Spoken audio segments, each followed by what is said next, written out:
9 out of 10 Zionists are not Jewish. But what is Zionism? When did it start, and what does it mean? In a biblical context, the word Zion has come to mean Jerusalem, particularly in reference to Jerusalem's ancient citadel conquered by David. It implies a utopia or paradise on earth after the return of the Messiah, which could mean the second coming of Jesus to Christians, or a future king for the Jews from the Davidic line. Even Islamic hadiths contain visions of a messianic figure called Mahdi that would appear to purify the world. But the concept of a savior that will usher in a messianic age lasting for 1,000 years predates all Abrahamic faiths and has its roots in the Zoroastrian religion. It was amongst the ancient Iranians that the prophet Zarathustra, also known as Zoroaster, began preaching about 3,500 years ago of a divine plan that would culminate in a glorious transformation and perfection of the earth.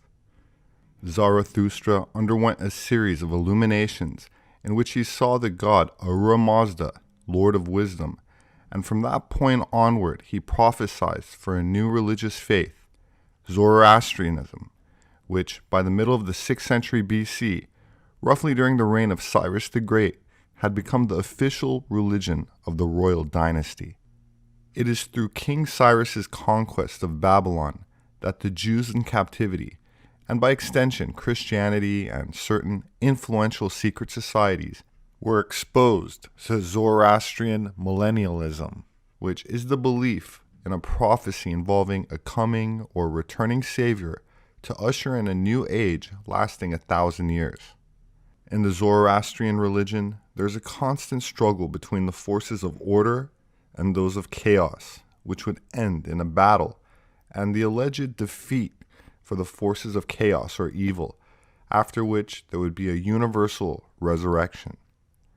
The world would be purified through fire, and the wicked would perish, the righteous would survive and live eternally, unaging in perfect harmony.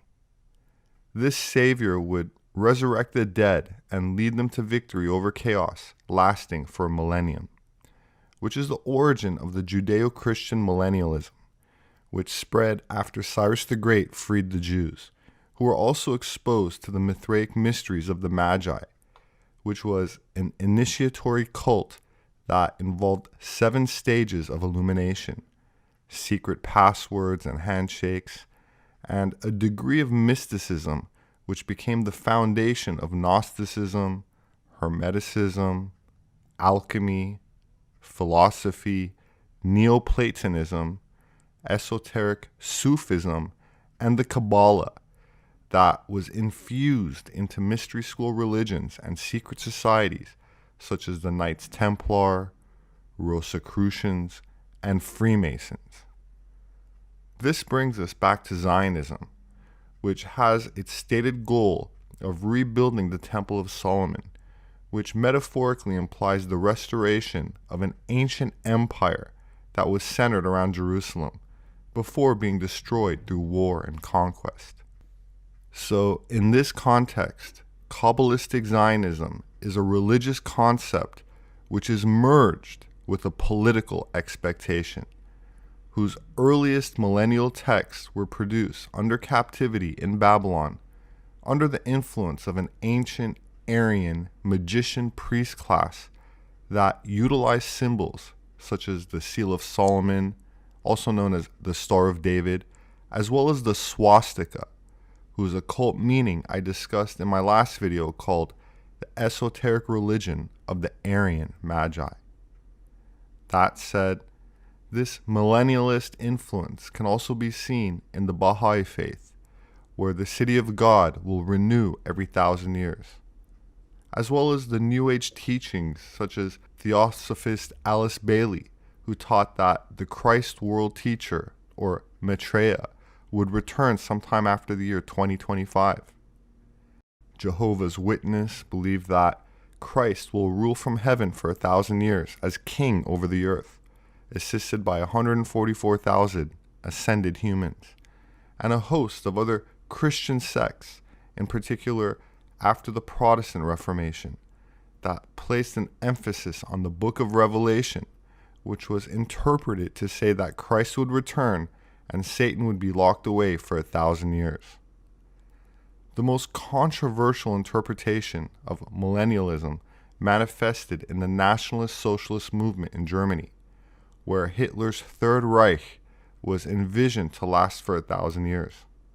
Reich means empire, and the First Reich was the Holy Roman Empire, which was considered the age of the Father. The Second Reich was the German Empire, which lasted from 1871 to 1918, referred to as the Age of the Sun, followed by the Third Reich, the Age of the Holy Spirit, where in its early years, many Germans referred to Hitler as the German Messiah, especially when he conducted the annual Nuremberg rallies from 1933 to 1938, on a date somewhat before the September equinox. In a speech held on the 27th of November in 1937, Hitler commented on his plans to have major parts of Berlin torn down and rebuilt. Quote, to build a millennial city adequate in splendor to 1,000-year-old people with 1,000-year-old historical and cultural past for its never-ending glorious future. Of course, the Third Reich did not last for 1,000 years, but only 12 years. That said, the first settlements in Palestine in the early 1800s were not set up by Jews. The German Templars were part of the Christian Zionism movement, whereby the European powers sought to establish their presence in the Holy Land after 1840. These adherents of the German Lutheran Church established settlements in Jerusalem, Haifa, Galilee, and what is now Tel Aviv, serving as a model for the Jewish pioneers who came much later, after the German Templars already established colonies, roads, infrastructure, and agriculture in the Holy Land. In the 1930s, many of the Templars in Palestine, named after the Temple of Solomon, joined the Nazi Party, and despite modern propaganda, their influence was acknowledged at the time, as was Hitler's role in working with Jewish Zionists to populate what became modern Israel. Quote, Jews from Germany have reinforced the economic growth they found in progress. Some of the earlier arrivals brought considerable means. Their investments have given a powerful impetus to the industries of the new Palestine. Boys and girls of urban families prepared themselves for the land, joining or founding colonies. Hitler made Haifa, runs a Jewish proverb. German Jews are helping to develop there a great industrial center for the Near East. Hitler didn't want to exterminate the Jews at the time. He wanted to expel the Jews. Nothing exists showing that Hitler ordered the extermination. There's no Hitler letter, which is a smoking gun. Enttreffung, the complete removal or the deliberate removal of the Jews. Live on Channel 5, this is the 10 o'clock news with Deborah Norville.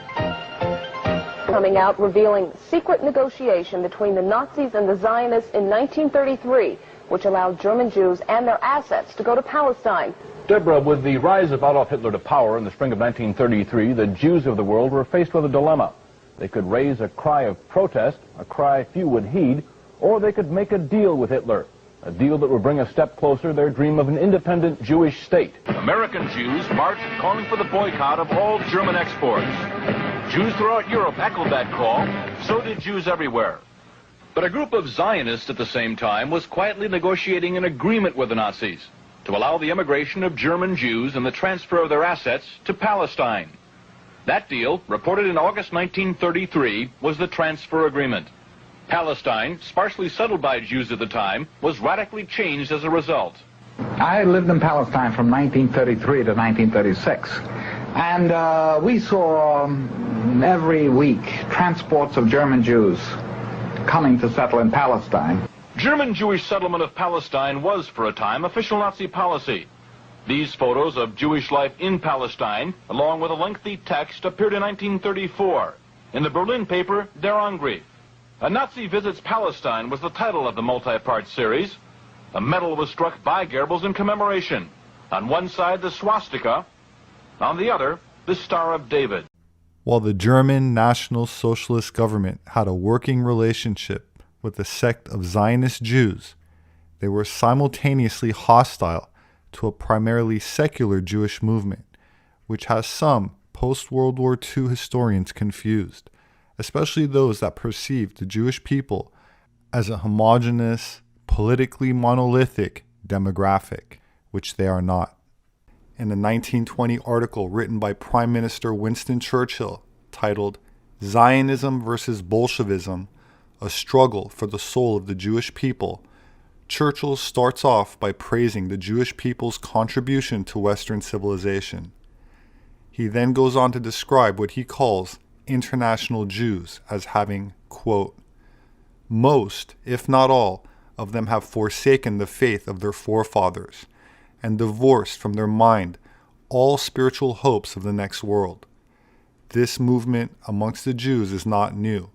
From the days of Spartacus Weishaupt to those of Karl Marx and down to Trotsky, Bela Kun, Rosa Luxemburg, and Emma Goldman, this worldwide conspiracy for the overthrow of civilization and for the reconstitution of society on the basis of arrested development, of envious malevolence, and impossible equality has been steadily growing. It played a definitely recognizable part in the tragedy of the French Revolution. It has been the mainspring of every subversive movement during the 19th century, and now at last this band of extraordinary personalities from the underworld of the great cities of Europe and America have gripped the Russian people by the hair of their heads and have become practically an undisputed masters of the enormous empire.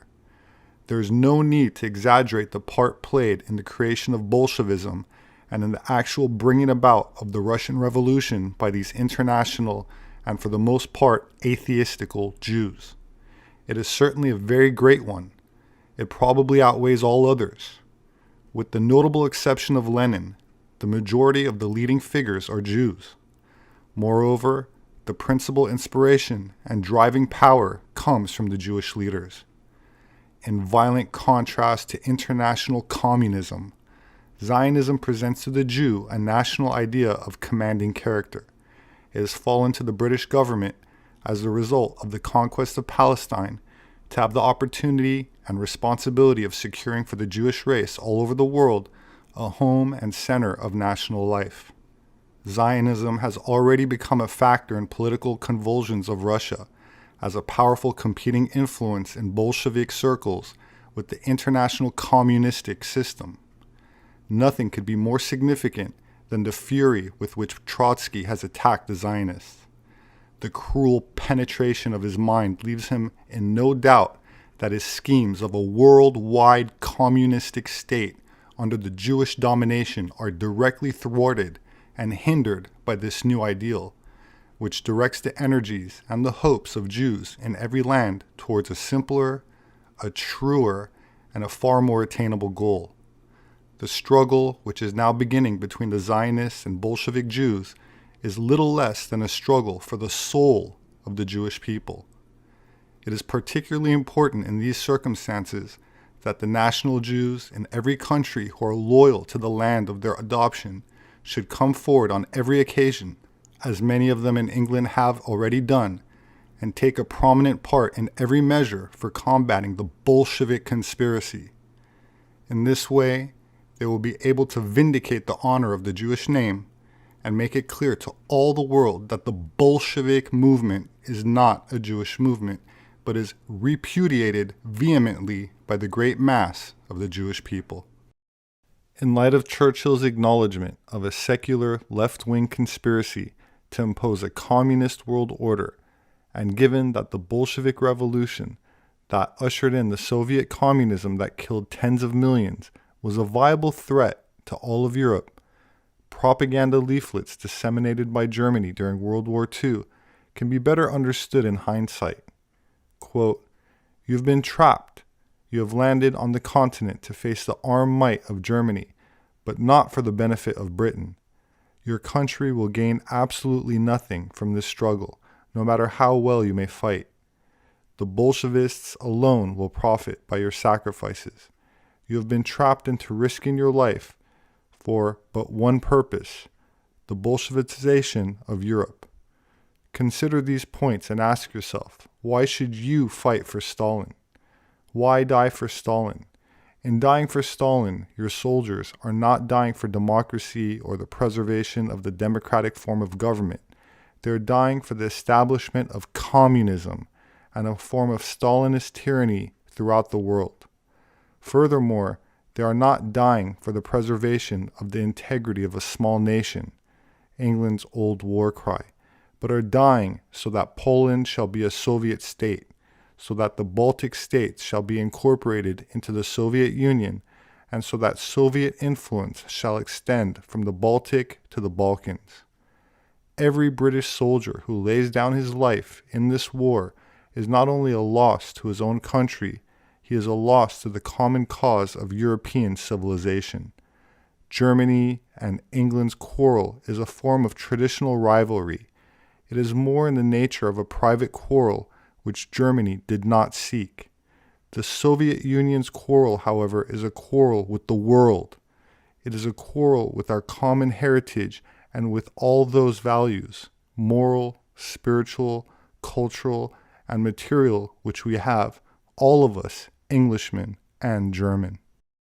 Why did Hitler really hate the Jews? What did he want from them? How did they bother him? But it's all written here in Mein Kampf. This book was published only recently. It just got approved to be translated to Hebrew. It was forbidden all these years. But there is an earlier translation. It was made by Yad Vashem. They were allowed to. Hitler claims in his book that the Jews are communists. They made the Russian Revolution. They killed their 30 million Russians, all the intelligent ones, in a cruel and horrific way. And that's their plan for the entire world. The next country in line is Germany. They founded the German communist and socialist parties, and it's true. If we don't defeat them now, they will eliminate us, and they will slaughter another 20 million, all the intelligent people. And that's how they want, from country to country. So eventually, the only intelligent ones remaining would be the Jews. And he repeats it many times. Make no mistake. And he is right. The Russian Revolution was made by the Jews. The Russian army was built by Trotsky, who was an incredible genius and anti-Semite like no other. He created the Jewish division of the Communist Party, which members informed on their father, mother, brother, and son. Whoever owns a siddur, or even a Hebrew learning book. I'm not even talking about Teflin or Mikvah. He destroyed everything, also by the Jews, but for sure by the Russians. In the first picture of the Russian government, out of 13 members, 6 were Jews. Who founded the KGB? Jews. So everything is clearly written. He didn't hate the Jews because they had pios. He didn't hate them for observing mitzvot.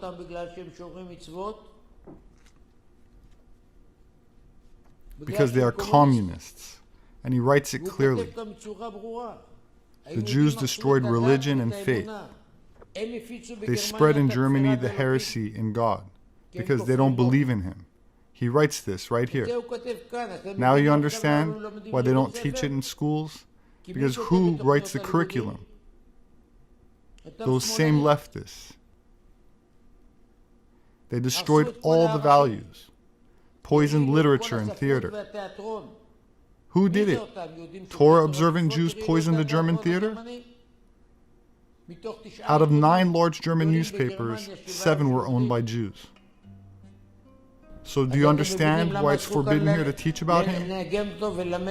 And what he says?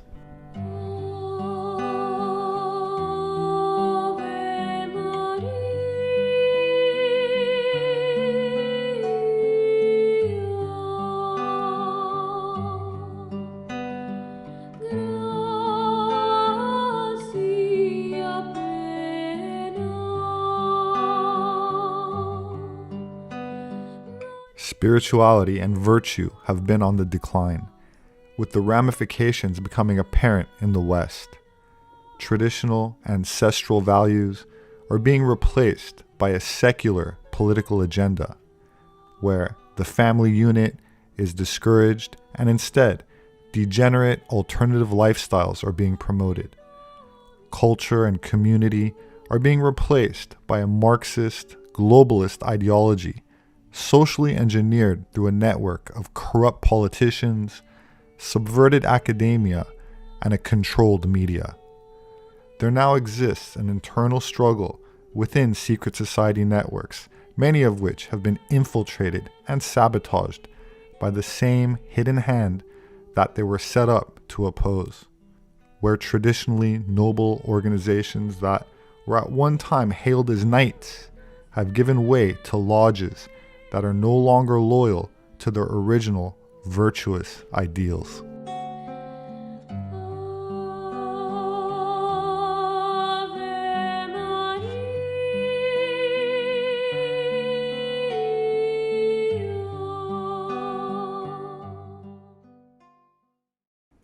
That said, the Jewish Messianic movement was influenced in large part due to the Lurianic Kabbalah by Isaac Luria, which gave rise to the Sabbateans, named after Sabbatai Zevi, who declared himself Messiah in 1666, gaining a following of half the world's Jewish population during the 17th century, causing a rift in Judaism, whose repercussions last until this day.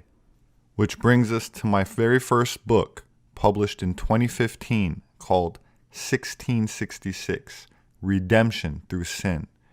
And now is a good time to read the introduction. Quote, "Most people have heard of Jesus Christ, considered by Christian followers to be the Messiah who lived over 2,000 years ago. But very few people have ever heard of Sabbatai Zevi, who declared himself to be Messiah in 1666. He amassed a following of over 1 million believers, half the world's Jewish population during the 17th century, by proclaiming that redemption was available through acts of sin. Considered a heretic by many of his contemporary rabbis, nonetheless his fame extended far and wide. Sabbatai's adherents planned to abolish many of the ritualistic observances because, according to the Talmud, in the Messianic time there would no longer be holy obligations. Fasting days became days of feasting and rejoicing. Sexual promiscuity, adultery, incest, and religious orgies were encouraged and practiced by Sabbateans. After Sabbatai Zevi's death, his philosophy would be continued and expanded on by his Kabbalistic successor, Jacob Frank. Frankism, a religious movement of the 18th and 19th centuries, centered on the leadership of the Messiah claimant Jacob Frank. He, like Zevi, would perform strange acts that violated traditional religious taboos, such as eating fats that were forbidden by Jewish dietary laws, ritual sacrifice, promoting orgies, and sexual immorality. Jacob Frank would eventually enter into an alliance formed by Adam Weishaupt and Mayer Amschel Rothschild called the Order of the Illuminati. The objectives of this organization was to undermine the world's religions and power structures in an effort to usher in a utopian era of global communism, covertly ruled by their hidden hand, the New World Order. Using secret societies, such as the Freemasons, their agenda has played itself out over the centuries, staying true to the script. Opposition is handled by a near total control of the world's media, academic opinion leaders, politicians, and finance. While still considered a conspiracy theory to many, more people are waking up each day to the reality that this is not just a theory, but a true conspiracy. I want to first take a look at Robert Sefer's 1666 book, and specifically some things I'm going to speak about in this book here are how this whole idea of redemption by way of sin got started. This is from Robert Sefer's book there. Starting in 1666, going up into the 1700s, all the way into modern days, so the Illuminati, the Rothschilds, etc., has been to perpetrate such global sin on such a vast level that this would actually bring about redemption. After reading a lot of this book here from Robert Sefer, I actually have a better idea. I promise you, the little bit amount of money that this man charges for this little book is well worth it for what you're going to read in it, especially coming from this individual. This was a good read. Some passages I had to read multiple times.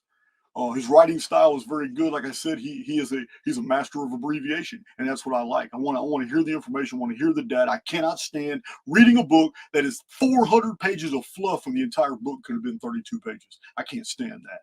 Robert's book, it was published in 2015, so he's been a published author. He says it was his first published book, so I guess you're looking at over 8 years ago, about 8 years ago. He's been a published author for 8 years. Now, Mr. Sefer is an anthropologist. He's a scientist. He is credentialed, not like Graham Hancock, who uses ghostwriters. Redemption through sin. I'll read just a little bit here from this book by Robert Sefer, 1666, Redemption Through Sin, and read just a little bit about Sabbatai Zevi and after him Joseph Frank. And like John said, we did a complete midnight ride on and it's amazing because this Joseph Frank was there with Rothschild and Adam Weishaupt at the founding of the Illuminati. So this is really, really important concepts in history there on that, the flight of the Kabbalah wizards, I believe we called it. But it says here, it is thought by some scholars, this is on page 16 of Mr. Sefer's book, it is thought by some scholars that Zevi had deeper connections with the Sufi order. Some similarities between the Sabbatai and Don May include the deliberate violation of the halal ritualistic group sex or wife swapping, ecstatic singing, chanting, and belief in the mystical Kabbalah. A celebration on the 22nd day of the Hebrew month of Adar, known as the Festival of the Lamb. They said that the violation of the Torah had become its fulfillment, which they illustrated by the example of a grain of wheat that rots in the earth. That's how much they hated the God's law. And it says that it ended in total darkness with religious sexual sharing of daughters and wives. Mr. Sefer writes, Jacob Frank, whose followers regularly sought redemption through infamous religious sex orgies on solstices and equinoxes. And something that people don't get is that how can we have, two Jews that are opposed to one another? People forget that Judaism is a religion, and like every religion, it's got its sects and schisms. So, just how we're not surprised to find Sunni Muslims at war with Shia Muslims, we shouldn't be surprised that there's potentially internal struggles inside of Judaism as well. And the Sabbatians, are they a specific family, a bloodline, a secret society? Well, they're a little bit of both and everything. So they of course started with the announcement of Shabbatai Zevi in 1666. because there had long been predictions that the Messiah was going to come in 1666. This was based on interpretations of the Book of Revelation, which is a Kabbalistic book, and that's another tangent we can go back to. Sure. And so they basically orchestrated his announcement or his mission, and then it was largely spread through Rosicrucian circles, particularly what's called the Hartlib Circle. So the thing about Sabbatianism is that, and this is what people forget. So today, Zionist propaganda is so thorough that people believe that Jews are a race. To be a citizen of Israel, you don't have to declare your belief DNA or anything in the Torah. Okay. It's basically your mother has to have been a Jew. Do you think that someone whose mother is not Jewish and father is Jewish is Jewish? Listen, like if we go with the religious, it's not Jewish. Do you think that somebody whose father is Jewish but mother is not Jewish can still consider himself Jewish? No. So you go by halakha? Yes. Okay. Why? Because the mother is not Jewish. Okay. But if he considers himself Jewish still? I don't think so. Okay. Your mother has to have been a Jew. So it's a nationalist movement. So, for up until Sabbatians, until Sabbatianism, Judaism was a religion. It always has been a religion. And this is why it's so much in conflict with Orthodox Judaism. Basically, so Sabbatianism is a heresy of Judaism. So the Orthodox Jews fought against it. They excommunicated them. And so for the longest time, in fact, I think the problem is that the Orthodox Jewish community underestimated the influence of the Sabbatians. So it's not until the 18th century that you get, it's principally Moses Mendelssohn. And Moses Mendelssohn, who was a member of the Illuminati, he was also a Sabbatian. And what's interesting is that there was a list of ordination that was found that had listed and anyone who's looking for this, Rabbi Entelman's book, To Eliminate the Opiates, is a great source for this. So this list of ordination is basically a list of the ordained successors of Shabtai Tzvi. So Moses Mendelssohn is the father of basically what's called secular Judaism. So he's the one who invented the idea that to answer the Jewish question, because mainly until this time, Jews used to live sequestered into ghettos, and they were, by definition, they were followers of the religion of Judaism. And Moses Mendelssohn invented this concept that Jews didn't need to follow their religion anymore, that they could assimilate into the broader society. But the fact is, according to, in Judaism, if you leave the religion, you're not Jewish anymore, right? You're excommunicated. You're just a German or a Frank or a French person or Englishman. There's no difference between, a non-practicing Jew and anybody else who's any other kind of atheist or secular person. Do you believe in God? No. So this is how it's because of Moses Mendelssohn that you get the beginnings of this concept of the secular Jew, of Judaism as a national identity and separated from the religion. And that's what made the rise of Zionism possible, which basically was a nationalistic movement. So the thing is that's why for so long there was this antagonism between Orthodox Jews, and not to be considered confused with Hasidic Jews, which was another branch, and Sabbatians. And so they had competed for years, and the Sabbatians were considered heretics until they really slowly started to gain control of the Jewish movement. It's not so much in England, but particularly in the United States. I mean, there's a substantial portion of Jews are now Reformed Jews. That doesn't mean they're necessarily Sabbatians, but they've come under the influence of Sabbatianism. So this is how Sabbatians are basically anti-Jewish. That's what the first Zionists were.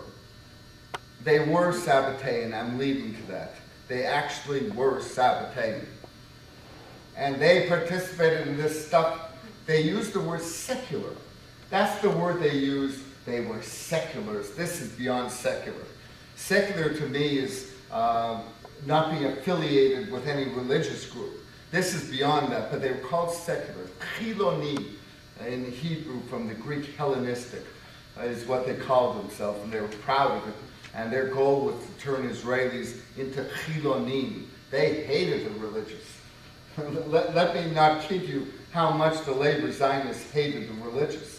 By the way, Gaza was the home of Shabtai Tzvi, and his chief theologian, his PR flag was Nathan of Gaza, Nathan of Gaza, and the Jews don't recognize what's going on in Israel.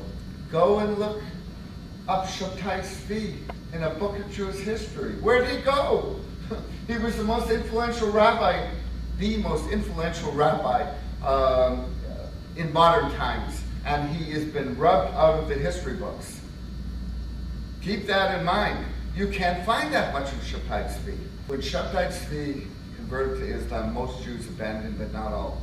There was a sect in Turkey called the Dana, who decided that this was, in fact, a magical pronouncement by Shabtai Tzvi that we should all convert to other religions, but secretly practice Sabbateanism. Okay, now what we've got is a movement now that is now a true blue, use the word conspiracy because that's what it is. They're hiding, they may be, well, originally Muslim. That changed very quickly 50 years later when Jacob Frank was born in Poland and converted his Jews to Catholicism. But originally it was Muslim. What can I say? Jacob Frank. Jacob Frank was Europe's second Messiah. That's what he was called. The second Messiah of the Jew was Jacob Frank. All of a sudden, Europe's Jews, by the many thousands, were becoming Catholic publicly. They despised Catholicism, but privately they were Sabbatean. And as fantastic as it seems, there really, really are conspiracies of silence. If the rules are you don't open your mouth, you don't open your mouth, they exist. The Sabbateans didn't just exist as a tiny little cult. They were being converted by the thousands in the 18th century. This is when the Sabbateans made, well, a pact with the big devils. Suddenly, Jacob Frank got very rich in 1786. He moved his sect to Offenbach, a suburb of Frankfurt. Frankfurt was also the home of Mayor Amschel Rothschild and the home of someone named Adam Weishaupt. Little by little, for those unacquainted with this piece of history, the Rothschilds are the Sabbateans of the world. And here is why. There was a meeting that took place apparently in Rothschild's humble home then in 1786. He was not all that wealthy. He was a coin dealer. His sons made him wealthy. His 5 sons expanded a business. The business was to control the economies of nations and thus control the nations. He found a magnificent formula. If we can get hold of the nations, economies, we've got the nations. He sat with Jacob Frank, who wanted the Jews to become non-Jews. He wanted them to become Sabbateans. He wanted them to accept the real Messiah of the Jews, Shabtai Tzvi, and incidentally, and the second Messiah, Jacob Frank. That's one of this little 3-pointed triangle, that's one point. Adam Weishaupt was the founder of something called the Illuminati. And yes? Sorry, we're having an informal conversation. Well, yes and no, but... Could you do a favor, please? Don't speak about the Illuminati. Because the Illuminati is considered one of these things, but the Jews are taking over the world. Not Jews, it's Catholic. No, let me go on. I can't change what is the fact. No. This is not true. No, I'm not. All right, questions at the end, and that's that. You have to deal with facts. Now, the story in all the history books is the same thing, that there was, just before the French Revolution, a horseman fell. In his satchel were the plans for the revolution. In the satchel were the plans for the Illuminati and so forth. It was all banned. Throughout Europe, it was banned. And that put Weishaupt, that put Rothschild, and to a lesser degree, Frank, into a problem. What do you do if you're banned? And they came up with something that has changed history for good. Weishaupt said, well, what we do is we take our tenants and we put them into an organization that has lodges and chapters worldwide, and we subvert the existing organization to our tenants. And the organization they chose was British Freemasonry. Now, there was no such thing as a Freemasonic conspiracy before the 18th century. As far as I can tell, they were very nice. They were a builders' guild. They backed builders throughout Europe, and they were all right. All of a sudden, there are revolutions. All of a sudden, you have something you never saw before, ever. You actually saw talk of one organization upending whole nations. It's been fascinating to follow the thread, and I've tried to trace it back right to its origins. And so what I have done is I've traced the history of the Kabbalah, the Jewish Kabbalah, to Babylon in the 6th century BC. A group of heretical, basically the earliest Jewish Kabbalists were perceived by the rest of the world as being Chaldean Magi from Babylon, and supposedly followers of Zoroaster, the founder of the religion of Zoroastrianism. But they weren't in any way normal, conventional Zoroastrians. They were Magi who practiced magic, which is where the name magic comes from. And that's what they were celebrated for throughout ancient times. And their influence extended to Greece, where it resulted in the philosophy of Pythagoras and Plato. And that's really where the occult historians pick up on it, because those two are really sort of the godfathers of occult history, particularly Pythagoras. And then from there, it evolves into Neoplatonism, which is influenced or cross-pollinated with Gnosticism, and Merkaba mysticism, which is basically the earliest form of Kabbalah. And that evolved over time. It led into Sufism in the Islamic world, because what happens at this time is that, Western history is explained as having undergone a period of a dark age, but what's actually happened is that tradition first enters into Islam in both the Ismaili movement and the Sufis. And the Ismailis, or particularly a group called the Assassins, then influenced the Templar Knights, and that's how, as well, according to Masonic historians, how that tradition then re-entered into Western history, Western culture. And so again, that tradition evolved over time into the Renaissance, the foundation of the Rosicrucians. Out of the Rosicrucians came the Freemasons. Out of Freemasons came the Illuminati. Illuminati, of course, is just one of many factions. I don't believe that they have the influence that has been accorded to them. I think that the Martinist movement was the most important.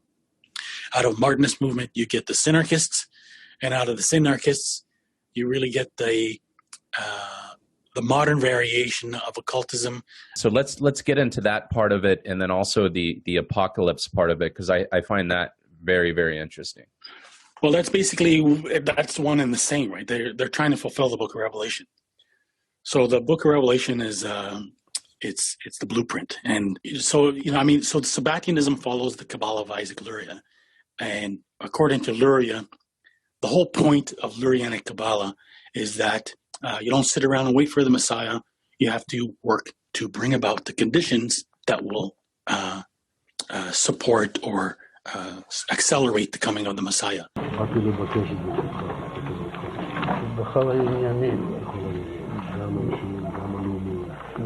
מה שישראל לאחרונה זאת ניתצו כמה עניינים. מה שרואה עוד, וגם מצו שעדיין משיח ליבו, אז הייתה משהו עם מה ידיעתו. עושים.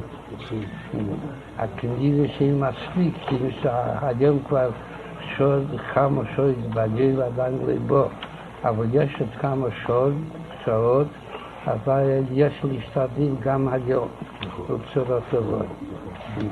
יש שמחה וטוב לבו. כדי שחסידים מקפידים שכל עניינים יהיו שמחה. בצורה טובה, הצלחה רבה. So, if you apply that to the book of Revelation, you'll see that as time proceeds, then things get worse and worse. And the book of Revelation talks about, wars and rumors of wars and disease and so on and so forth. So as far as they're concerned, that those are prescriptions. Those are the things that they need to do in order to create the coming of the Messiah. So, it sounds strange to the most of us because it seems so contrary to our, basic moral compass. But these are people who have so thwarted their concept of divine service that they're Machiavellian, so that it's the ends justify the means. So they actually believe by creating chaos that they are fulfilling divine prophecy.